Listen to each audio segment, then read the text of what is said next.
بسم اللہ الرحمن الرحیم۔ قال عيسى ابن مريم اللهم ربنا أنزل علينا مائدة من السماء تكون لنا عيدا لأولنا وآخرنا وآية منك وارزقنا وأنت خير الرازقين۔ سورة المائدہ آیت نمبر 114۔ قال عيسى ابن مريم اللهم ربنا انزل علينا مائدة من السماء۔ عیسیٰ ابن مریم نے اللہ سے دعا کی، کہا اے اللہ، اے ہمارے رب، ہمارے لیے آسمان سے کھانے کا ایک خوان یعنی دسترخوان نازل فرما، تکون لنا عیداً، تاکہ وہ ہمارے لیے عید بن جائے، یعنی جس دن وہ دسترخوان اترے ایک جشن کا دن بن جائے۔ عیداً لأولنا وآخرنا وآیۃ منک، ہمارے پہلوں کے لیے بھی یعنی جو ابھی موجود ہے اور ہمارے بعد میں آنے والوں کے لیے بھی یہ دن ایک عید کا دن قرار پائے اور تیری طرف سے ایک نشانی قرار پائے۔ آیتاً، آیہ اصل میں کہتے ہیں نشانی کو، معجزات کے لیے بھی استعمال ہوتا ہے، اور چونکہ قرآن مجید کے جملے بھی معجزے ہیں، ان جیسا کوئی دوسرا نہیں لا سکتا، تو ان کو بھی آیات اللہ تبارک و تعالی نے کہا۔ وَارْزُقْنَا، اور ہمیں رزق عطا فرما، وَأَنْتَ خَيْرُ الرَّازِقِينَ، اس لیے کہ تو بہترین رزق دینے والا ہے۔ خیر الرازقین، تو بہترین رزق دینے والا۔ یہاں پر آپ توجہ فرمائیں، بعض افراد یہاں پر کیا کرتے ہیں اور کہتے ہیں کہ چونکہ اللہ نے خود فرمایا ہے خیر الرازقین، اس کا مطلب ہے اور بھی رزق دینے والے ہیں، اور اللہ بھی رزق دینے والا ہے، تو دوسروں کو بھی رازق کہا جا سکتا ہے، ٹھیک، یعنی اس قسم کی تعویلات کرتے ہیں۔ جبکہ یہاں پر جب قرآن مجید کہتا ہے خیر الرازقین یا احسن الخالقین، تو یہ مراد نہیں ہوتی کہ جیسا اللہ خالق ہے، جیسے اللہ رازق ہے ویسے اور بھی ہیں، اللہ ان میں سے بہتر ہے۔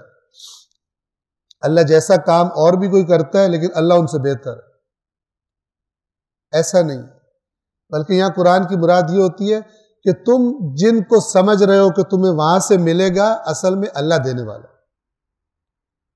اس کی مثال آپ کو بتا دوں تاکہ آپ کے ذہنوں میں واضح رہے۔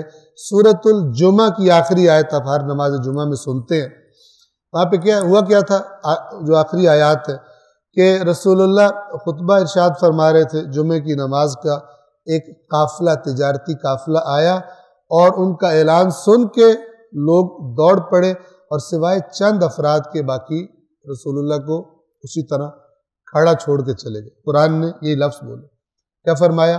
وَإِذَا رَأَوْا تِجَارَةً، اور جب یہ کوئی تجارت دیکھتے ہیں، اَوْ لَهْوًا، یا کوئی بیہودہ کام، کیونکہ اللہ کے کام کے مقابلے میں آ جائے تو پھر بیہودہ ہی ہوتا ہے، چاہے جتنا مرضی اس کو اہم سمجھ رہے۔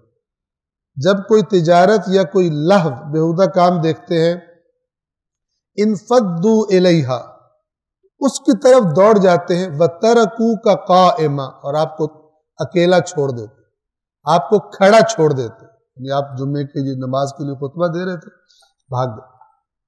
قل، اب توجہ کیجئے، یہ خیر الرازقین کا معنی اس آیات قرآن میں تدبر سے پھر بات واضح ہو جاتی ہے، خطابت سننے سے واضح نہیں ہوتی، خود تدبر کرنے سے واضح ہوتی۔ فرمایا قل، اے رسول ان سے کہیے، یہ جو دوڑے جا رہے ہیں ادھر شاپنگ کرنے کے لیے نئے قافلے میں، قل ما عند اللہ، کہہ دیجئے کہ جو اللہ کے پاس ہے، خیر، وہ بہت بہتر ہے، من اللہو ومن التجارہ، ان بیہودہ کاموں سے جن کی وجہ سے اللہ کی یاد کو ترک کر دیتے ہو، اور اس تجارت سے وہ بہت بہتر ہے جو اللہ کے پاس ہے، جو تم شاپنگ کے لیے جا رہے ہو اس سے اللہ کے پاس جو چیزیں ہیں وہ بہت بہتر ہے۔ اب فرمایا واللہ خیر الرازقین، ادھر دوڑے ہو، ادھر تمہارا رزق نہیں ہے. تمہارا رزق دینے والا کون ہے؟ اللہ ہے. یہ مراد ہوتی ہے، نہ کہ ورنہ قرآن بار بار یہ نہ کہے کہ آسمان و زمین سے تمہیں کون رزق دیتا ہے. قرآن یہ نہ کہے حل من خالق غیر اللہ یرزقکم من السماوات والارض. آسمانوں اور زمین میں اللہ کے سوا کوئی اور خالق ہے جو تمہیں آسمانوں اور زمین سے رزق دیتا ہو؟ کوئی نہیں. یعنی اس رازقیت کو اللہ اپنی توحید کے طور پر بیان کرتا ہے، یہ میرا کام ہے اور کوئی نہیں کرتا. تو الفاظ قرآن میں جو استعمال ہوتے ہیں بعض اوقات اپنے حقیقی معنوں میں ہوتے ہیں، بعض اوقات مجازی معنوں میں ہوتے ہیں. توجہ فرما رہے ہیں؟ مثلا اللہ نے اگر فرمایا ید اللہ فوق ایدیہم ان الذین یبایعونک انما یبایعون اللہ، جو حدیبیہ میں رسول اللہ نے بیعت لی تھی، وہاں اللہ نے کیا فرمایا کہ بے شک جو آپ کے ساتھ بیعت کر رہے تھے وہ اللہ کے ساتھ کر رہے تھے. ید اللہ فوق ایدیہم، اللہ کا ہاتھ ان کے ہاتھوں پہ تھا. اب اللہ کے ہاتھ سے کیا مراد ہے؟ اللہ کا اس طرح ہاتھ ہوتا ہے جو اوپر رکھ دیتا؟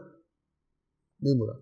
یہاں پر مجازی معنی ہوتا ہے، خدا کی تائید ان کے ساتھ، خدا کی حمایت ان کے ساتھ، اس معنی میں. ورنہ اللہ کا ہاتھ نہیں ہے جس طرح ہمارے ہاتھ ہوتے ہیں. ٹھیک ہے نا؟ لیس کمثلہ شیء، اس کی جیسی کوئی چیز نہیں ہے کہ جو تم تصور کر سکو اور کہو کہ اس طرح کا ہوگا. نہیں. لیکن چونکہ زمین والوں سے بات کرنی ہے جو انہی الفاظ سے آشنا ہے، اور حقیقت اور مجاز ہر زبان میں ہوتا ہے. ایک دفعہ آپ شیر کہتے ہیں اور آپ کی مراد وہ جنگلی درندہ ہوتا ہے، لائن، ٹھیک ہے، جو جنگل میں رہتا ہے. اور ایک دفعہ آپ شیر کہتے ہیں لیکن مراد بہادر آدمی ہوتا ہے، درندہ مراد نہیں ہوتا. یہ حقیقت اور مجاز کا فرق ہوتا ہے. قرآن میں بھی اس طرح استعمال ہو. تو خداوند اللہ واللہ خیر الرازقین، بہترین رازق ہے. کیا مطلب؟ یعنی جہاں تم سمجھنے لگتے ہو کہ اس نے نہ دیا تو میرا کیا بنے گا، یہ اس کوئی بھی نہیں ہے. یہ ظاہری وسیلے، یہ خود محتاج ہے. کوئی تمہیں تنخواہ دے رہا ہے، کہیں تم نوکری کر رہے ہو، کہیں تمہارے مثال کے طور پہ کوئی معاملہ تمہارا کسی انسان کے پاس پھنس گیا. لیکن ایک مومن کو پتہ ہونا چاہیے کہ اصل جو مسبب الاسباب ہے وہ اللہ کی ذات ہے، اصل میں وہ کام کرنے والا. یہ توحید اسلام اور توحید قرآن ہے.